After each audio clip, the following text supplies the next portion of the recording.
Clicking on this video activated circuits in your brain that took thousands of years to develop, the ones required for reading.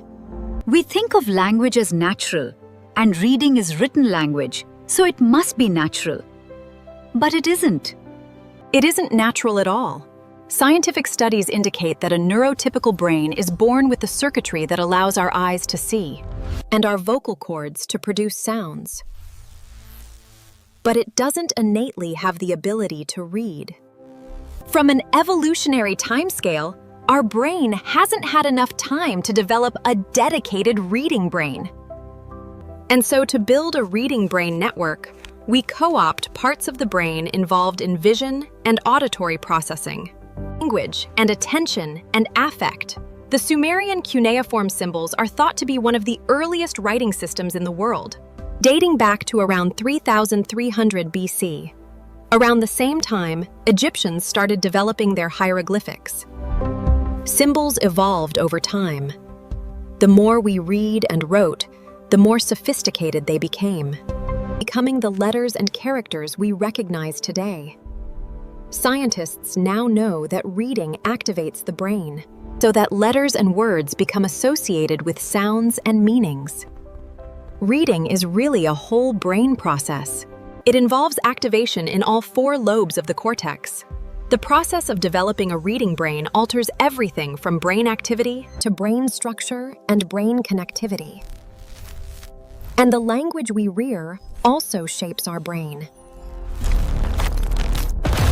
Chinese characters, for instance, are an example of the logographic system.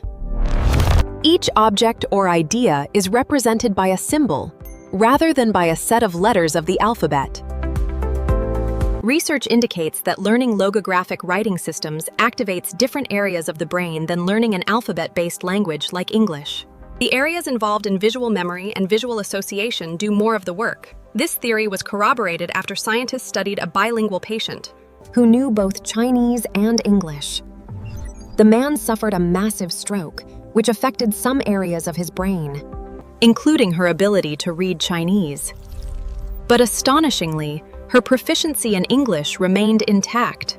It's a beautiful example of how the brain circuit reflects the requirements of Chinese, which inevitably means more visual memory and visual processing of those beautifully intricate symbols or characters.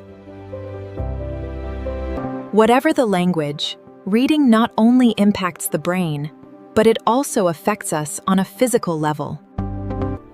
We might feel in our guts the nervousness or the pain of a character. And I mean that not only like, I feel it inside me, but I mean that literally. The interior insula, which is responsible for gastric movement, for feelings of nausea and pain and discomfort, is also the part of the brain that's associated with many of the empathic processes. And the brain is very adaptable. Evidence suggests that it's already changing as a result of new technologies. Reading on a phone or tablet is generally passive scrolling, often interrupted by messages and alerts. When we read on screens, we tend to skim, and when we skim, we're more susceptible to misinformation. We need to support individuals in being able to think critically about the things that they're reading, because that's fundamental to a democracy. Is our ability to analyze and think deeply about the information that we're consuming. Some academic research even suggests that children who use cell phones from an early age perform worse in school later in life. At 8 years of age, the amount of digital exposure predicted their attentional executive function processing. An academic performance. And it's a negative. The more digital, the worse academic. If you can imagine, if that brain is constantly being distracted and hyperstimulated, you're going to have them not able to really move. From one stimulus to the next, without a desire for ever quicker intervals between stimuli. So then you have kids going offline and saying they're bored. The antidote to all this happening is the simplest, most beautiful one. And that is to have our children immersed in reading and have a reading life. Our parents and teachers all have to help. It's a relatively new field of research, and some studies suggest that monitored and education-focused screen time can be beneficial to children. For parents concerned about navigating the digital world, the advice is to go back to basics. The antidote to all this happening is the simplest, most beautiful one. And that is to have our children immersed in reading and have a reading life. Our parents and teachers all have to help. And they have to model.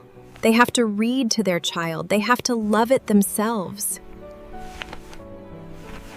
And this is likely to have benefits beyond the individual reader. The power of deep reading is really fundamental to our humanity. When we read deeply, we change our brains and we change who we are. And that process of changing the minds and hearts of individuals changes society and allows us to build bigger, more beautiful futures.